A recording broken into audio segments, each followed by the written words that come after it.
సీఎంగా బాబుగారి బాధ్యతలకు సరిగ్గా 30 ఏళ్లు. సంక్షోభాల నుంచి సంస్కరణలకు బాటలు వేసిన సీఈఓ. అభివృద్ధి రథచక్రాలను పట్టాలెక్కించిన యువ ముఖ్యమంత్రి. ఐటీ, ఎడ్యుకేషన్, మెడికల్, ఇన్ఫ్రాస్ట్రక్చర్ రంగాలను పరుగులు పెట్టించిన విజనరీ. పవర్ పాలసీలు, నీటి భద్రత, ఉద్యోగ కల్పనపై అవిశ్రాంత కృషి వలుడు. అధికారుల ఆధిపత్యంపై ఆకస్మిక తనిఖీలతో తెచ్చిన జవాబుదారీతనం.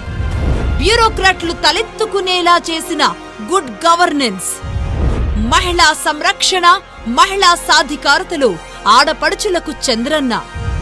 నెగ్గినప్పుడే కాదు, తగ్గినప్పుడు కూడా ప్రజలకు దూరం కాని నాయకత్వం. రాష్ట్రం కోసం అవమానాలను, వయస్సుని ఎదుర్కొనే పొలిటికల్ ఫైటర్. సున్నితత్వమే కాదు, క్రమశిక్షణలో బెత్తం పట్టే